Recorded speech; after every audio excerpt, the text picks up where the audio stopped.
నమస్కారం n times news కి స్వాగతం. హెడ్లైన్స్ చూద్దాం. నన్ను ఆంధ్రప్రదేశ్ అసెంబ్లీలో స్పీకర్ గా చూడాలనుకుంటున్నారు ట్రిపుల్ ఆర్.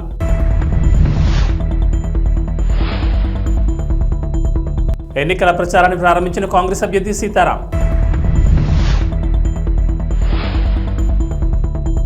పశ్చిమ గోదావరి జిల్లా భీమవరం కలెక్టరేట్లో మీడియా సెంటర్ ఏర్పాటు. పశ్చిమ గోదావరి జిల్లా భీమవరం టీడీపీ, బీజేపీ, జనసేన కూటమి నుంచి అభ్యర్థిగా పోటీ చేయడం తన ఆశయమని నరసాపురం ఎంపీ రఘురామకృష్ణరాజు అన్నారు. పెదమేరంలో ఈ సందర్భంగా మాట్లాడుతూ నేను ఎక్కడి నుంచి పోటీ చేస్తాననేది మరో 2 రోజుల్లో తేలుతుందన్నారు. నరసాపురం ఎంపీగా పోటీ చేసి ఢిల్లీ ఎంపీనా లేక లోకల్ ఎమ్మెల్యేగా అమరావతి ఎమ్మెల్యేనా చూడాలని, మరి పోటీ చేయడమైతే పక్కా అని, ఎంపీగా పోటీ చేయాలనేది నా ఆశ అని, అసెంబ్లీలో ఉండాలనేది ప్రజల కోరికని, చాలామంది నన్ను అసెంబ్లీలో స్పీకర్గా చూడాలనుకుంటున్నారని, ఏం జరుగుతుందో అలా జరుగుతుంది, ఆ భగవంతుని నిర్ణయం అని ఆయన అన్నారు. ఢిల్లీయా అమరావతి అనేది మరి 2 రోజుల్లో తేలుతుందని నేను అనుకుంటున్నా. ఆల్రెడీ తేలిపోయిందని కొన్ని ఛానల్స్లో వచ్చింది. సో ఏదోటి నిజమవుతుంది. కేంద్రమా, నేను కోరుకున్న కేంద్రమా, ప్రజలు కోరుకుంటున్న రాష్ట్రమా? ఎందుకంటే మెజారిటీ పీపుల్ మీరు అసెంబ్లీకి రండి, మీరు స్పీకర్ స్థానంలో ఉండాలి, కొందరు అలా రకరకాలుగా ఏదో సోషల్ మీడియాలో వస్తుంది. ఏమో మరి నాకు నేను కోరుకునేది అనుకున్నామని జరగవు అన్నీ, అనుకోలేదని ఆగవు కొన్ని, జరిగేవన్నీ మంచికని అనుకోవటమే మనిషి పని. అది సో ఆత్రేయ గారి సినిమా పాటది. ఏ సినిమా? మురళీకృష్ణ. సో ఆ పాటను నేను బలంగా నమ్ముతాను. చూద్దాం మరి దేవుడు ఏం రాశాడో, ఈ నాయకులు ఏం రాయబోతున్నారో 1-2 రోజుల్లో తెలుస్తుంది. ఒకటి నిజం, మరి ఆ న్యూస్ని బట్టి చూసినా, ఏ రకంగా చూసినా పోటీలో అయితే ఉంటాను, ఉండాలి అన్నది డిసైడెడ్.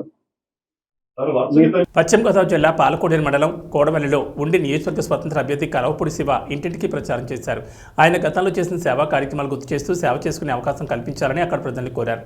ఈ ప్రచారంలో మహిళలు పెద్ద ఎత్తున పూలు, గజమాలతో, మంగళహారతులతో అపూర్వ స్వాగతం పలికారు. కార్యక్రమంలో అభిమానులు, గ్రామస్తులు పాల్గొన్నారు.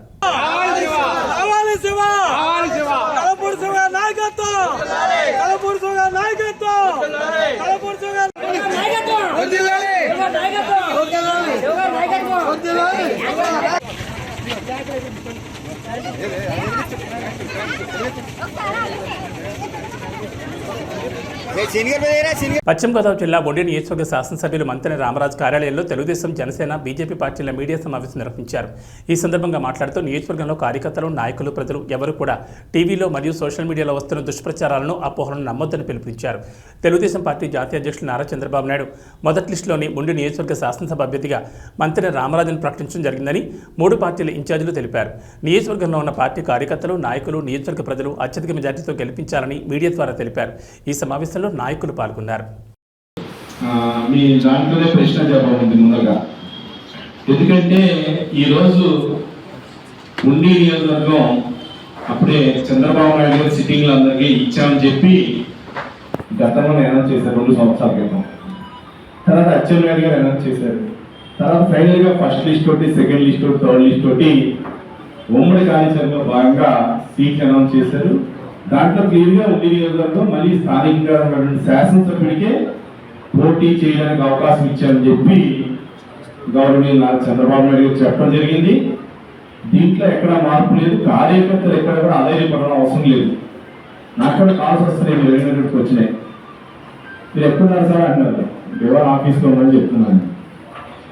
ఏదో ఊహించుకుంటూ అనేది కరెక్ట్ కాదు. నాయకుడు ఏదైతే మాట మీద ఎవరికి తీసుకొచ్చి ఈరోజు అనౌన్స్ చేయడం జరిగింది, దాని గురించి వేరే ఆలోచన ఏ కార్యకర్తకి అవసరం లేదు. అందరూ ధైర్యంగా పనిచేయండి. ధైర్యంగా రాబోయే రోజుల్లో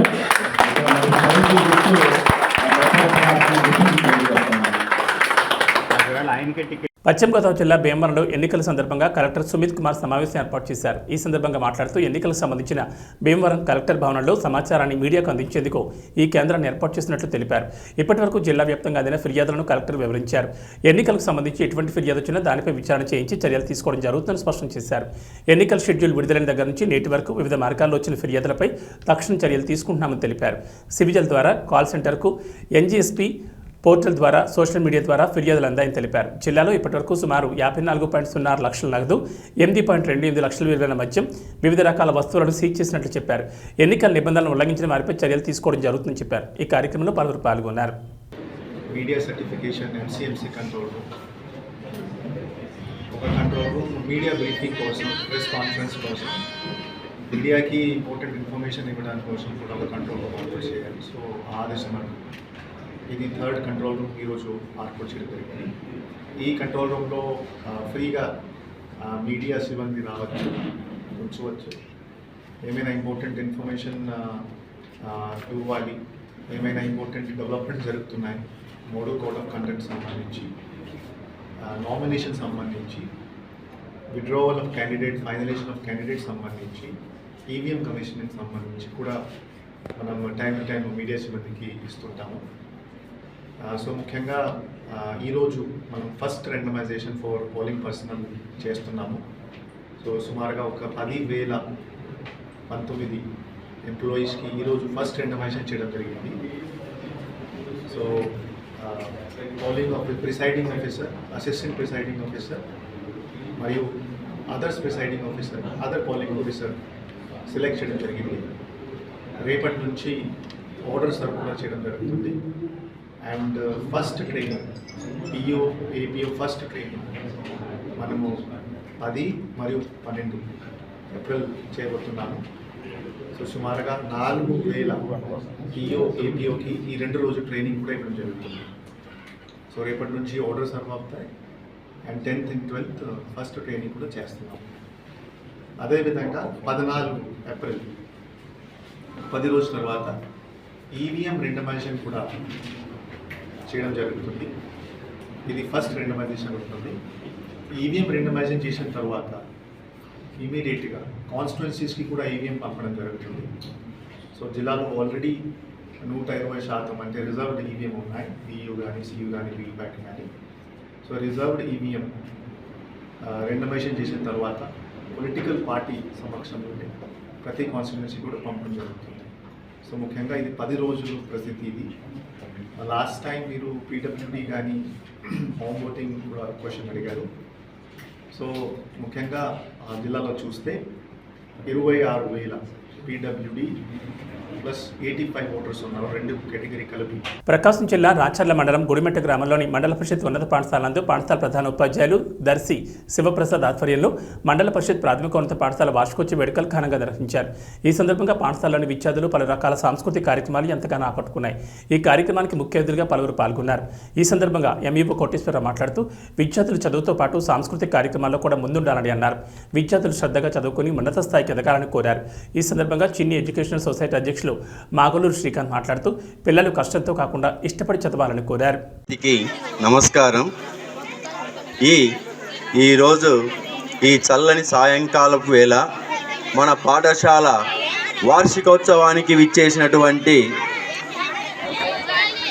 మన రాచర్ల మండల ఎంఈఓ శ్రీ కోటేశ్వరరావు సార్ గారికి, జిల్లా అధ్యక్షుడు ఎం శ్రీనివాసులు గారికి, చిన్ని ఫౌండేషన్ ప్రెసిడెంట్ శ్రీకాంత్ గారికి, అదేవిధంగా రాంభూపాల్ రెడ్డి సార్ గారికి, మన చైర్మన్ బాలాజీ గారికి, అందరికి ఈ సంవత్సరం జూన్ 12 రావడం జరిగింది, పరిశీలించడం జరిగింది. వారి స్థాయి కొద్దిగా వాళ్ళకు రోజు ఒక సాయంత్రం ఒక రాసులు తీసుకుంటూ కొద్దిగా చదువులో వెనుకబడిన వాళ్లకు ప్రత్యేక శ్రద్ధ తీసుకుంటూ మా వంతు కృషి చేస్తూ ఉన్నాము. నైతిక విలువలు, సమాజం గురించి, పెద్దల పట్ల ఎలా ఉండాలి, ఎలా మెలగాలి, ప్రస్తుతం ఉన్న పరిస్థితులతో మనం ఎలా అప్డేట్ కావాలి మొదలగు విషయాలను కూడా బోధిస్తూ ఉన్నాము.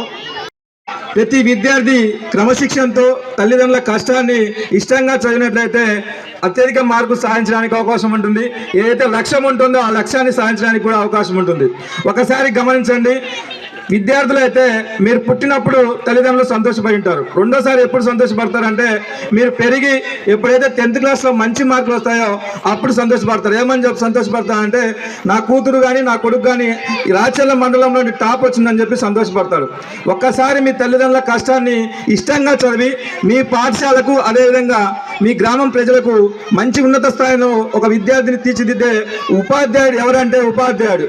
వారిని గమనించి రాబోయేటువంటి రోజుల్లో పేరెంట్స్ అయితే ఇదే పాఠశాలలో చేర్పించి విద్యార్థులను ఉన్నత స్థానంలో తీర్చిదిద్దడానికి మన పాఠశాల ప్రధానోపాధ్యాయులు గారు ఉపాధ్యాయులందరూ కూడా మంచి స్థానంలో ఉన్నారని చెప్పి ఈ సందర్భంగా తెలియజేసుకుంటూ, అదేవిధంగా రాబోయే విద్యార్థులు కావాలంటే ప్రధానోపాధ్యాయుల సహకారంతో ఎలక్షన్ కమిషన్ ఆదేశాల మేరకు ఇంటెలిజెన్స్ బ్యూరో నుండి ప్రకాశం జిల్లా నూతన ఎస్పీగా నియమితులైన గరుడ్ సుమిత్ సునీల్ జిల్లా పోలీస్ కార్యాలయంలో బాధ్యతలు స్వీకరించారు. నూతనంగా బాధ్యతలు స్వీకరించిన ఎస్పీని పలువురు స్వాగతం పలికారు. ఈ సందర్భంగా మాట్లాడుతూ సార్వత్రిక ఎన్నికల్లో election commission of India guidelines ప్రకారం జిల్లాలో ఎలాంటి శాంతి భద్రతల సమస్యలు ఉత్పన్నం కాకుండా ప్రశాంత వాతావరణంలో ఎన్నికలు జరిగేటట్లు చేయడమే తన ప్రథమ కర్తవ్యమన్నారు. ఇతర శాఖల అధికారులతో సమన్వయం చేసుకుంటూ స్వేచ్ఛాయుత, పారదర్శక, నిష్పక్షపాత ఎన్నికల నిర్వహణలో సమర్థవంతంగా విధులు నిర్వర్తిస్తామన్నారు.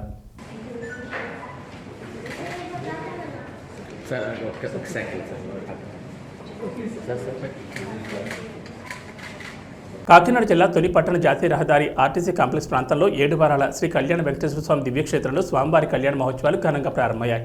ఉదయం స్వామివారి పందిర్రాట మహోత్సవం ఘనంగా జరిగింది. అర్చకుల సూచనలతో ముత్తైదువులు శుభముహూర్తానికి పందిర్రాట వేశారు. అనంతరం స్వామివారి ఊరేగింపు కార్యక్రమం ఘనంగా నిర్వహించారు. బెలంకొత్తూరు నుంచి వచ్చిన చెట్టు భజన బృందం, పాయకరావుపేట నుంచి వచ్చిన కోలాట మహిళా భక్తులు స్వామివారి సేవలో కొనియాడారు.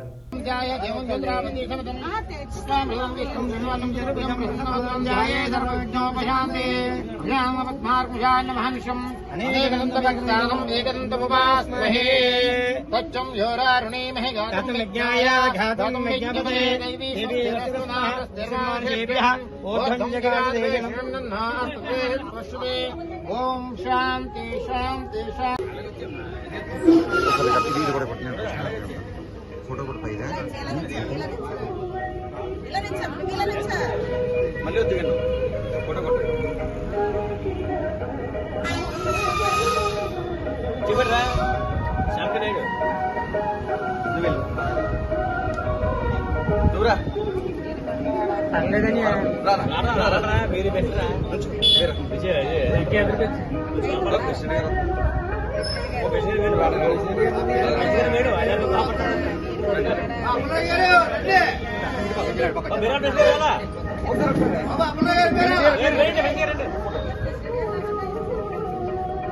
అదే వచ్చేతరే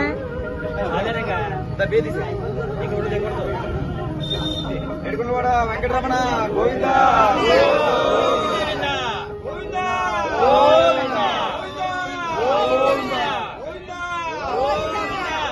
ఆపినా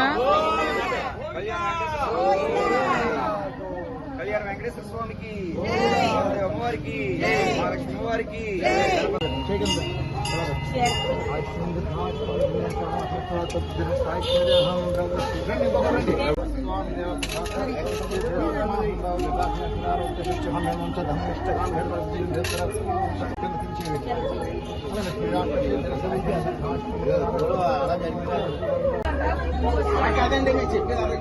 అన్నమయ్య జిల్లా రైల్వే కోడూరులో ఆత్మీయ సమావేశం జరిగింది. ఈ కార్యక్రమంలో టీడీపీ, జనసేన, బీజేపీ బలపరిచిన జనసేన ఎమ్మెల్యే అభ్యర్థి అరవ శ్రీధర్ని గెలిపించుకుంటామని అన్నారు. ఈ సందర్భంగా మాట్లాడుతూ 3 పార్టీల కూటమి అభ్యర్థిగా రైల్వే కోడూరు నియోజకవర్గానికి అరవ శ్రీధర్ని గెలుపు కృషి చేయాలన్నారు. ఈ కార్యక్రమంలో పలువురు పాల్గొన్నారు. ఎంతో శుభదినం, ఎందుకంటే కూటమి ఆత్మీయ సమావేశం మీటింగ్ పెట్టుకోవాలని నిర్ణయించుకొని ఈరోజు పెట్టడం జరిగింది. ఈ సందర్భంలో పవన్ కళ్యాణ్ గారు అరవ శ్రీధర్కి టికెట్ ఇవ్వడం ఎంతో సంతోషకరంగా ఉంది. ఖచ్చితంగా ఈ కూటమి అరవ శ్రీధర్ ఎమ్మెల్యేగా 20-25 వేల మెజార్టీతో కంపల్సరీ గెలిపిస్తారని, అందరి సహకారంతో కోడూరు నియోజకవర్గ ప్రజల ఆశీర్వాదంతో జనసేన, బీజేపీ, తెలుగుదేశం కలిసి కట్టుగా పనిచేసి ఖచ్చితంగా అరవ శ్రీధర్ని గెలిపిస్తామని కోరుకుంటున్నాను. నా పేరు అరవ శ్రీధర్. ఈరోజు నన్ను గౌరవ శ్రీ జనసేన పార్టీ అధ్యక్షులు పవన్ కళ్యాణ్ గారు నా మీద ఎంతో నమ్మకంతో రైల్వే కోడరు అభ్యర్థిగా నియమించినందుకు వారికి నేను పాదాభివందనం చేస్తున్నాను. అదేవిధంగా ఇంతటి కృషికి కారణమైన మన రూపాణి సార్ గారికి పాదాభివందనం. ముప్పవరపల్లి సర్పంచ్గా నేను ప్రజలకి అందరికీ సాయం చేసి అందరికి పని చేసి పెట్టాను. అదేవిధంగా రైల్వే కోడరు ప్రజలకి ఎల్లవెల్ల తోడుంటూ ఏ పని అడిగినా కాదనకుండా చేసి పెడతానని ఈ సందర్భంగా నేను మనవి చేసుకున్నాను. గౌరవ శ్రీ ముక్కా రూపాణి సార్కు ఎంతో అహర్ష కృషి చేసి సారు ఈ టికెట్ రావడానికి కారణం అయింది. అదేవిధంగా రైల్వే కోడరు ప్రజలు కూడా చాలా సపోర్ట్ చేశారు. వాళ్ళందరికీ నేను ధన్యవాదాలు చెప్పుకుంటున్నాను. అభివృద్ధి సంక్షేమ లక్ష్యంగా ముఖ్యమంత్రి జగన్మోహన్ రెడ్డి పనిచేశారని రాష్ట్ర ప్రభుత్వ విప్ ఎమ్మెల్యే గ్రంథి శ్రీనివాస్ అన్నారు. భీమవరం మండలం తాడేరు గ్రామంలో పార్టీ నాయకుల కార్యకర్తల సమావేశంలో ఆయన పాల్గొని మాట్లాడారు. 5 ఏళ్ల పరిపాలనలో ముఖ్యమంత్రి జగన్మోహన్ రెడ్డి అభివృద్ధిని సంక్షేమాన్ని 2 కాళ్లతో అమలు చేశారని అన్నారు. కరోనా సమయంలో కూడా 2019 ఎన్నికల్లో ఇచ్చిన హామీలను అమలు చేసి ప్రజలకు అండగా ఉన్నారని తెలిపారు. భీమవరం నియోజకవర్గంలో 2004 నుండి 2009 వరకు 2019 నుండి నేటి వరకు తాను చేసిన అభివృద్ధి ల్యాండ్మార్క్ రూపంలో ప్రజలకు కనిపిస్తుందని అన్నారు. నిత్యం ప్రజలకు అందుబాటులో ఉంటూ ప్రజా సమస్యలను పరిష్కరిస్తూ మరోపక్క నియోజకవర్గంలో అభివృద్ధి పెద్దపీట వేయడం జరిగిందన్నారు. తలెత్తుని తిరగాలి. మన తెలుగు వాళ్ళు ప్రపంచం అంతా కూడా గర్వంగా ఉన్నతమైన స్థానాల్లో ఉండాలి. దానికి వాళ్ళకి మనం ఇచ్చే ఆస్తి ఏంటంటే విద్య. కాబట్టి ప్రభుత్వ పాఠశాలలన్నింటినీ కూడా ప్రైవేట్ కాన్వెంట్లకు ధీటుగా తీర్చిదిద్దాలి. ఇంగ్లీష్ మీడియంని ప్రవేశపెట్టాలని చెప్పి ఇంగ్లీష్ మీడియంను ప్రవేశపెట్టడం కాకుండా నాడు నేడులో స్కూళ్ళు అన్నీ కూడా అభివృద్ధి చేసి, గతంలో ఎవరన్నా మన పిల్లలు స్కూల్కి పంపించాలంటే స్లాబ్ పెంచి ఉడతాను లేకపోతే ఇంకో గోడ పడిపోతాయనో. జగనన్న గోరుముద్దని పెడితే 5 రోజులు రొటీన్గా ఒకటే పెడితే వాళ్ళ ముఖం మొత్తి తినరు. వాళ్ళు తినకపోతే కనుక బలహీనంగా అయిపోతుంది. చిక్కీ పెడితే కనుక చాలా బలంగా ఉంటారు. చిక్కీ లాంటిది పెట్టమని పిల్లలకి. అదే అలాగా పిల్లల ఆరోగ్యం కోసం, వాళ్ళు బాగా చదవడం కోసం. ఇంకా చాలామంది పిల్లలు అంతా బాగున్నా కానీ కొన్ని మార్కులు బాగా రావు. ఇంటికి వస్తారు. ఇంటికి వచ్చేసరికి తల్లి 2 వాయింతదే మార్కులు సరిగ్గా రాలేదండి. ఆ తల్లికి తెలియదు నిజంగా. ఆ పిల్ల తెలివైన వాళ్ళు కానీ కనీసం కంటి చూపులో ఏదో లోపం ఉంటుంది. ఆ తల్లికి తెలియదు, తండ్రికి తెలియదు. బ్లాక్ బోర్డ్ మీద రాసి కనపడవు పిల్లోడికి కానీ ఆ పాపకి కానీ. కనపడకపోతే ఏం చేస్తుంది, ఏం చదువుతుంది? సరిగ్గా మసకగా ఉండి కనపడకపోతే కనుక చదవదు. ఇంకా పుస్తకం పక్కన పడేస్తుంది. లేదా కొంతమందికి వినికిడి లోపం ఉండొచ్చు. ఆ మాస్టారు టీచర్ ఏదన్నా చెప్తే అది వినపడదు సరిగ్గా. వినపడకపోతే ఎలా చదువుతుంది? బాగా చదువుతుందా? చదవదు. మనం ఏం చేస్తాం? ఇంటికాడికి వస్తే 2 దెబ్బలు వేస్తాం బాగా చదువుతలేదు. కానీ జగన్మోహన్ రెడ్డి గారు అలా చేయలే. ఆ పిల్లలకి కంటి చూపు సరిగ్గా ఉందా లేదా కంటి పరీక్షలు చేయండి, వినికిడి పరీక్షలు చేయండి. అవసరమైతే వాళ్ళ కళ్ళజోడేసి లేదా ఆపరేషన్ అయితే ఆపరేషన్ చేయండి. ఆ కంటి లోపాన్ని ఏదైతే ఉన్నదో మనం దానికి వాళ్ళకి దూరం చేస్తే కనుక వాళ్ళ మిగతా పిల్లల్లాగా బాగా చదువుకుంటారు అని చెప్పి ఆ పిల్లల కోసం అంతగా ఆలోచన చేసి వాళ్ళకి మనం ఇచ్చేది ఏంటంటే ఆస్తి చదువే, విద్య మనం వాళ్ళకి ఇచ్చేది అని చెప్పి ఆలోచన చేసి ముఖ్యమంత్రి ఎవరన్నా ఉన్నారంటే కనుక ఎన్నికల ప్రచారంలో భాగంగా మల్కాజ్గిరి పార్లమెంట్ నియోజకవర్గంలోని కంటోన్మెంట్లో ఏర్పాటు చేసిన మీడియా సమావేశానికి బీజేపీ అభ్యర్థి ఈటెల రాజేంద్ర హాజరయ్యారు. ఈ సందర్భంగా మాట్లాడుతూ మల్కాజ్గిరిలో బీజేపీకి పోటీ లేరని ఈటెల అన్నారు. మల్కాజ్గిరి పార్లమెంట్ ప్రజలు కులమతాలకు అతీతంగా, పార్టీలకు అతీతంగా బీజేపీకి ఓటు వేయడానికి సిద్ధంగా ఉన్నారని వారు తెలిపారు. ఈ ఎన్నికల్లో డబ్బు మద్యంతో ఎన్ని కుప్పగంతులు వేసినా పనిచేయవని అన్నారు. కేంద్ర ప్రభుత్వ నిధులతో కంటోన్మెంట్ నియోజకవర్గాన్ని అభివృద్ధి చేస్తారని ఆయన తెలిపారు. తెలంగాణలో అధికంగా బీజేపీ పార్లమెంట్ సీట్లను కైవసం చేసుకుంటుందని తెలిపారు. యువకుడు మన బాబు జగజీవన్ రావు అట్లాగే తను ఎంత గొప్ప వ్యక్తి అంటే ఒక వరల్డ్ రికార్డ్ సృష్టించాడట. ఏ వరల్డ్ రికార్డ్ అంటే 40 ఏళ్ల పాటు తను పార్లమెంట్ లో తను ఎప్పుడైతే పార్లమెంట్ లో అడుగుపెట్టాడో, మినిస్ట్రీగా ఉన్నాడో అప్పటి నుంచి 40 ఏళ్ళు పాటు చనిపోయేంత వరకు కూడా తను పార్లమెంటరీగా తన సేవలు అందించాడు. ఆయన గొప్ప వ్యక్తి ఎలా అయ్యాడంటే 40 ఏళ్ళ పాటు తను గెలిచి పార్లమెంట్ లో ఉన్నాడంటే తన వ్యక్తిత్వం ఇంపార్టెంట్, తన ఆశయం గొప్పది. తను పేద ప్రజల కోసం, అణగారిన వర్గాల కోసం he was a crusader for social justice. అంటే ఒక యుద్ధ నౌక, ఒక వీరుడు ఎక్కడైతే ఇన్జస్టిస్ ఉందో అక్కడ వెళ్ళి పోరాడేవాడంట, అన్యాయం కోసం తిరుగుబడేవాడంట, ప్రతి ఒక్కరి కోసం చెలించిపోయేవాడంట. అందుకే ప్రజలు తనను అన్నిసార్లు ఒక 5 decades ఆయనని ప్రజలు నిర్వినాగా గెలిపించుకొని పార్లమెంట్కి పంపించాడంటే చాలా చిన్న విషయం కాదు. భారత చరిత్రలో మొదటి వ్యక్తిగా ఆయన దళితకు ఒక వాదన వినిపించాడు. ఏ వాదన అంటే మనం జస్టిస్ కోసమే కాదు మనము పొలిటికల్ పవర్ కోసం కూడా కొట్లాడాలి. ఎప్పుడైతే మనం పాలనలో భాగమైతామో అప్పుడే అణచివేతకు తిరుగుబాటు ఉంటది, న్యాయం చేయకూడదు, అన్యాయం ఉండదు, సమాజమైన సమాజాన్ని ఏర్పరచుకుంటాము అనే నినాదాన్ని మొదటిగా పిలుపునిచ్చింది బాబు జగజీవన్ రామ్ గారు. ఇంకా చాలా రెండో ఇంపార్టెంట్ విషయం ఏంటంటే 1935లో ఇప్పుడు మనమైతే ఏదైతే గద్దరన్న ఆయన మాట తీసుకొని ఏమొచ్చాడంటే, గద్దరన్న అందరికీ భారత రాజ్యాంగం ఒక పవర్ ఇచ్చింది, ఒక ఆయుధం ఇచ్చింది, ఒక బ్రహ్మాస్త్రం ఇచ్చింది. అది ఏంటంటే voting rights to every individual of the Indian citizen. YSRCP MLA అభ్యర్థి జి శ్రీనివాస్ నాయుడు ఎన్నికల ప్రచారానికి అపూర్వ మద్దతు పలికింది. పెరవలి మండలం కానూరు అగ్రహారం గ్రామంలో ఎన్నికల ప్రచారం చేస్తున్న వైఎస్ఆర్సీపీ ఎమ్మెల్యే అభ్యర్థి జి శ్రీనివాస్ నాయుడు ప్రజలంతా అడుగడుగున అండగా నిలిచారు. 5 ఏళ్లలో తమ కుటుంబాలకు కలిగిన సంక్షేమాన్ని సంతోషంగా చెప్తున్నారు. మా కోసం మా ముఖ్యమంత్రి వైఎస్ జగన్మోహన్ రెడ్డి ఎన్నోసార్లు బట్టలు నొక్కారని, మేము కూడా మే 13వ తేదీన జరగనున్న పోలింగ్లో 2 సార్లు ఫ్యాన్ గుర్తుకు ఎదురుగా ఉన్న బట్టలు నొక్కి రుణం తీర్చుకుంటామని ఓటర్లు చెప్తున్నారు.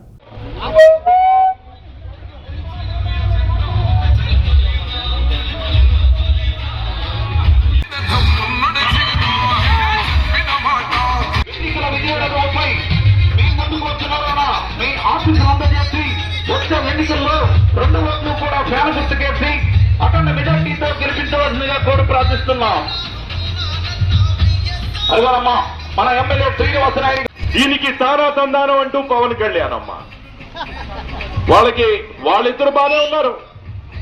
ఒక అతను హైదరాబాద్ లో రెస్ట్ తీసుకుంటున్నాడు, ఇంకొక అతను విజయవాడలో ఉన్నాడమ్మా. అతను బాగానే ఉన్నాడు. ఎటొచ్చి ఇబ్బంది పడేది ప్రజలమ్మ. అది కూడా వృద్ధులు, వికలాంగులు, ఎవరైతే వ్యత్యాసం తేడా తెలుసుకోండి అమ్మా. జగన్ గారు ఎంతసేపు కూడా ప్రజల గురించి ఆలోచించడం అమ్మా. ప్రజల గురించి ఆలోచిస్తూ ప్రజలకి సేవ చేయాలి, ప్రజలకి పథకాలు అందించాలి అన్న ఉద్దేశంతో ఈరోజు ప్రజల కోసం ఈరోజు పరిపాలన జరుగుతూ ఉందమ్మా. ఇవన్నీ ఎందుకు చెప్తున్నానంటే పొరపాటు జరగకూడదు.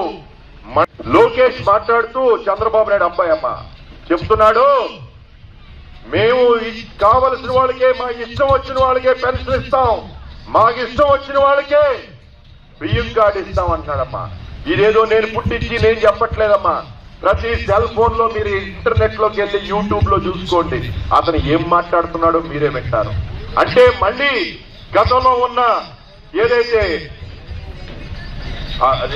మళ్ళీ జన్మభూమి కమిటీ పరిపాలన తీసుకొచ్చి ప్రజలకు ఏదైనా కావాలంటే మళ్ళీ అయ్యా మాకు ఇది కావాలి అని మళ్ళీ తెలుగుదేశం నాయకుల దగ్గరికి వెళ్ళి చేతులు కట్టుకుంటే నుంచుండేటట్టు మళ్ళీ వ్యవస్థ తీసుకొస్తామని చెప్తా ఉన్నారు. ఈరోజు జగన్ గారు మతం చూడొద్దు, కులం చూడొద్దు, ఆఖరికి పార్టీ చూడొద్దు, మనకి ఓటేశారో లేదో చూడొద్దు. ప్రతి ఒక్కరికి ఎవరైతే అర్హులో వారందరికీ కూడా మీరు అన్ని పథకాలు అందించమని చక్కటి వ్యవస్థ పెట్టారమ్మా. ఈ రోజు ఇంటికి తీసుకెళ్లి పెన్షన్ ఇవ్వండి, ఇంటికి తీసుకెళ్లి రేషన్ ఇవ్వండి అని చెప్పడం జరిగింది. మన బోనకల్ మండలంలో ఉన్న శాంతి నిలయంలో సిస్టర్ ఆల్ఫ్రీ దివ్యాంగుల పిల్లలకు ఉచిత సేవ చేస్తూ ఎంతోమంది అభాగ్యుల కళ్ళలో ఆనందాన్ని నింపుతూ ప్రభుత్వం చేత ఆమోదించబడిన శాంతి నిలయం ఎంతోమందికి అభాగ్యులకు భోజనం కల్పిస్తూ దివ్యాంగుల చిన్నారులకు వాళ్ళ ఆశలు నెరవేరుస్తున్నందుకు చాలా సంతోషంగా ఉందని అన్నారు. సర్టిఫికెట్స్ అన్ని వాళ్ళకి పైన సబ్మిట్ చేయడం జరిగింది. కానీ అయితే ఇప్పుడున్న స్టూడెంట్స్ అంటే 1 year నుంచి 15 years బిలో ఉన్నారు. వీళ్ళకి స్టడీ అనేది ఉందా? స్టడీ పర్పస్ కి మనం వెళ్తే సార్ వీళ్ళకి అంత మైండ్ ఇది లేదండి. అంటే ఇప్పుడు వీళ్ళని ఆక్యుపై చేస్తాం. ఇప్పుడు చెవుటి మూగా పిల్లలు ఉన్నారు కదా, కొన్ని ఇప్పుడు ఉన్నాయి. ఇప్పుడు ఎక్కడ రఘునాథపాలెం దళిత వాళ్ళకి ఈ టైప్ లోనే సంరక్షించి వాళ్ళకు సర్టిఫై చేస్తున్నారు. ఈ పిల్లలకి ఆధార్ కార్డు కోసం కానీ, రేషన్ కార్డు కోసం కానీ, ఇంకా పింఛన్ కోసం కానీ వాళ్ళకి ఒకటి స్టడీ స్కూల్ సర్టిఫికేట్ అనేది ఒకటి ఉంది. దానికి ప్రత్యేకంగా మాకు ఖమ్మంలో deaf and dumb and blind school ఒక 55 మెంబర్స్ ఉన్నారు అక్కడ. అప్పుడు నేను విశ్వపౌరు స్టార్ట్ చేసిందే. అంటే వీళ్ళందరూ స్టడీ కండక్ట్ అనేది ఉండాల్సిందే ఖచ్చితంగా.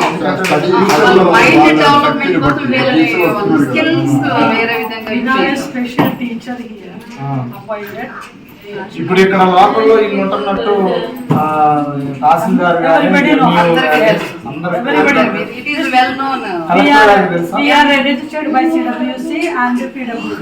ఐసిడిఎస్ వస్తుంది. ICDS comes here every twice in a month for education. అంటే ఈ వికలాంగుల పిల్లలకి ఐసిడిఎస్ కూడా కొంచెం amount. They don't give any money here. Only will request. మరి మీరు ఎట్లా చేయగలుగుతున్నారు ఇంతమంది? As per 2020 onwards it is local contribution. FC అనేది లేదు. FC we don't have. We have to apply for it.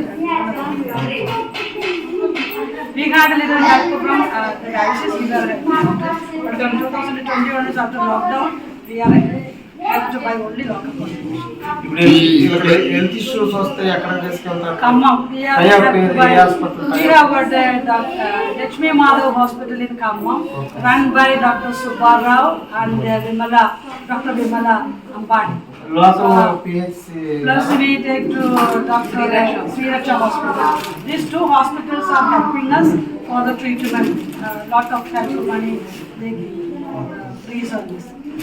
That child Sonu, she had a spine operation, maybe cost a lot of money, but completely done freely by Dr. Vimala Ambani. And again she had a AB bulletin విశేషాలు. నమస్కారం.